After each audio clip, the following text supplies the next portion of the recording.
Good evening. Have you seen this McDonald's in Brixton, and what do you think of it? Yeah, I have seen it. Yeah,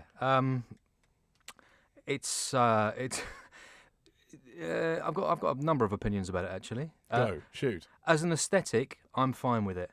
I'm fine with it as an aesthetic, but personally, I would have preferred to have seen the real thing done by a real artist.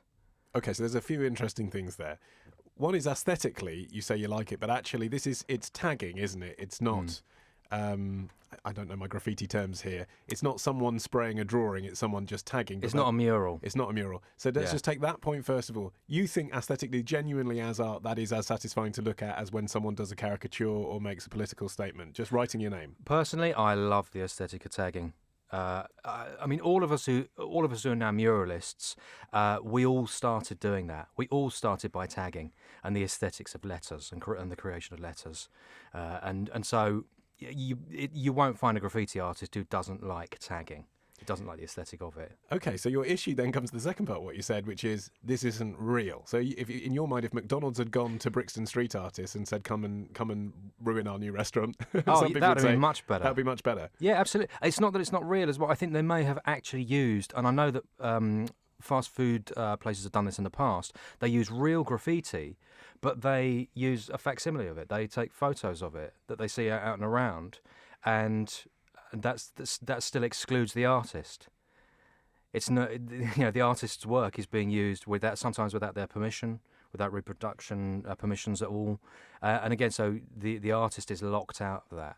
Okay, but would the people of Brixton know when they went to get their quarter pounder and chips that it was a real Brixton graffiti artist or that it was a corporate facsimile? What's the difference if it's just someone's name tagged on a wall? Well, I suppose I'm coming from the point of view of we're talking about remuneration for a start, because if we're going to say that it is art, and personally I fall on that side, if we're going to say it's art, then why shouldn't an artist be paid for the reproduction of their work? Okay, so let's talk about your story and how you got into graffiti in the first place. So take us back to what year, where were you living, how old were you? Okay, well, I lived in Nottingham at that time, and I was 15 years old.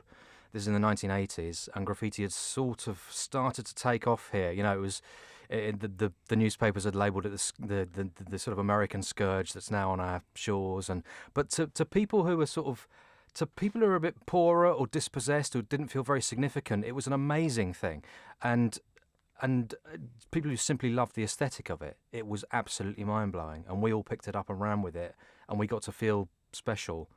I had terrible learning difficulties at school. I was no good academically. I was looking forward to quite a grim future at one point, and I found this art, and it really encouraged the art in me, and I discovered the artist in me. So do any of your scrawlings from the 80s still exist on the streets of No. Nottingham at the moment? No, not anymore. If they did, Not would they still have artistic value in your mind? Well, I guess they have artistic value in as much as, I mean, who was it? Was it René Descartes who said that thing about when you make a mark anywhere, it's art. That's it. He's a tough one to argue with, I guess. But the evolution of an artist is as important as what we do now is the genesis of what we do later. What I did then was the genesis of what I do now. So, as far as I'm concerned, that applies to other artists as well. So I would say yes. And what about the people who were, for example, I don't know, driving under the road bridge where you sprayed your name on it, or said Rob was here, or whatever it was that you were putting in the 80s? What about what they think about it? Because you've taken something that, okay, they may not have thought was very beautiful, but to their mind, you've reminded them whilst they're driving around. Perhaps you might say you've reminded them of some social deprivation, you've reminded them how the other half live. You've also made it look more ugly. Well, I suppose that's in the eye of the beholder, but I'm forced to look at Jaguar advertising everywhere. I can't afford to buy one of those cars.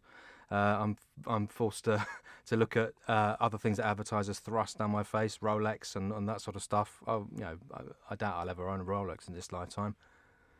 It's not the same, though, is it? Because a big-name advertiser pays on a billboard that's been put aside for that purpose. There are graffiti walls now that the government has put up and local councils have encouraged kids to do. And presumably you think that's a good thing, but at the same time, yeah. It's still not as much fun, presumably, as defacing public property, which is why a lot of people get into it. Honestly, yes, it's a buzz. It is a buzz. It's undeniably very exciting.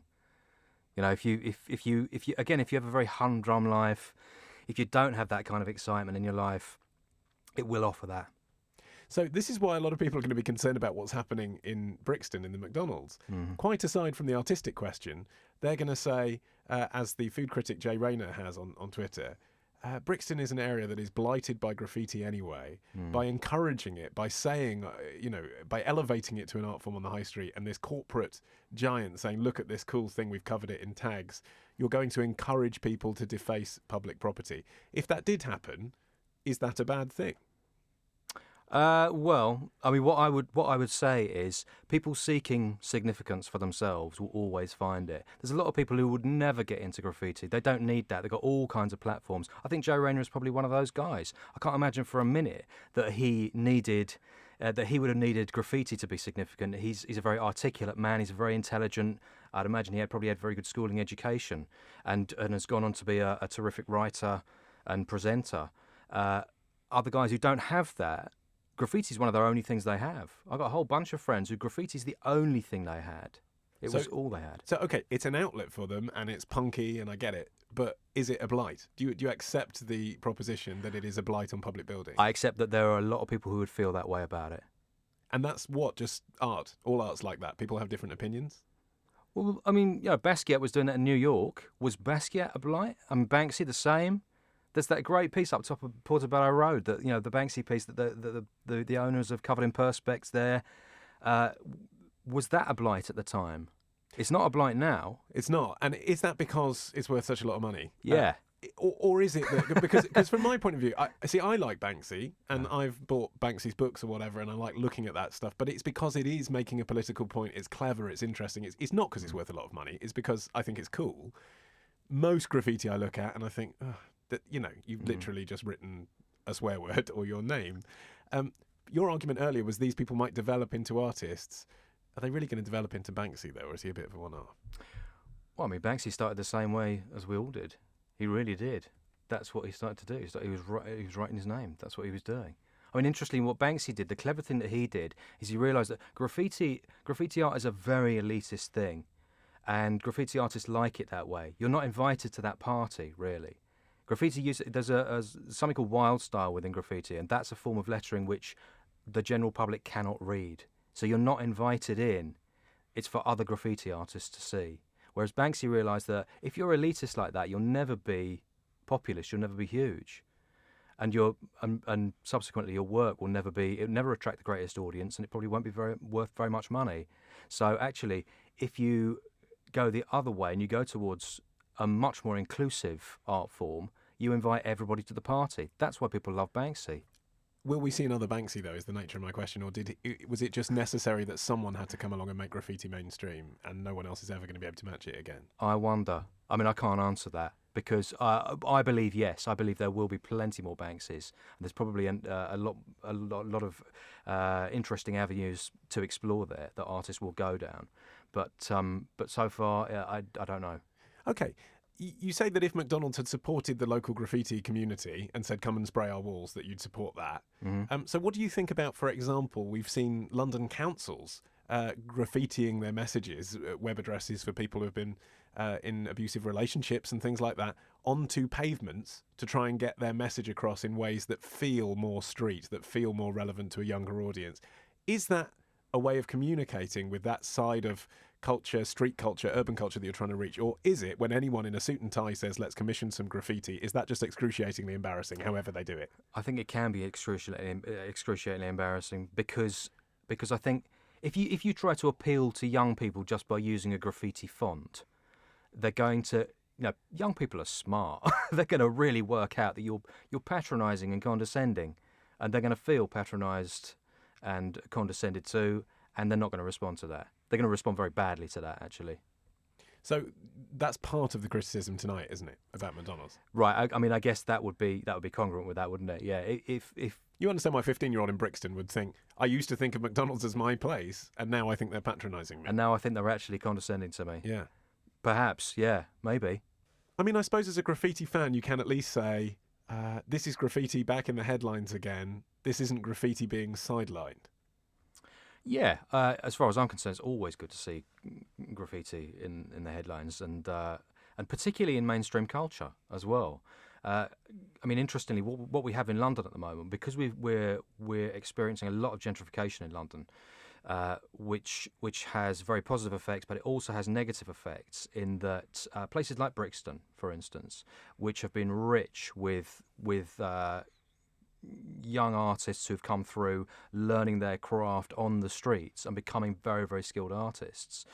Gentrification, what we're seeing is very wealthy people moving into the areas who don't like that.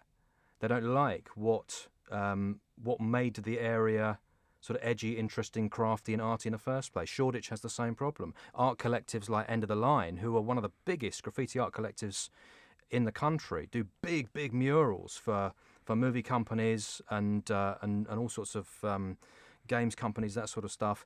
They've been forced out of Shoreditch. They've now just lost their place in Whitechapel as well because they're seeing gentrification take over all their spots. Yeah, and there's an argument that perhaps McDonald's are echoing the true culture of Brixton, and the people who put up their trendy coffee shops with Laura Ashley lampshades, they're gentrifying it. That's not better. Yeah, well, I guess, yeah. Maybe if they were tipping a nod, I think actually, rather than tipping a nod to it, McDonald's have probably recognised their demographic. They've recognised that their target audience, and recognised that it's young urban people. I mean, you said earlier you'd never get to own a Rolex, but do you own your own house? Do you own your own flat? I do actually, yeah. So, classic question, but how would you feel if you open your front door and someone had daubed their name on it? Right, okay, so this is a really particular thing.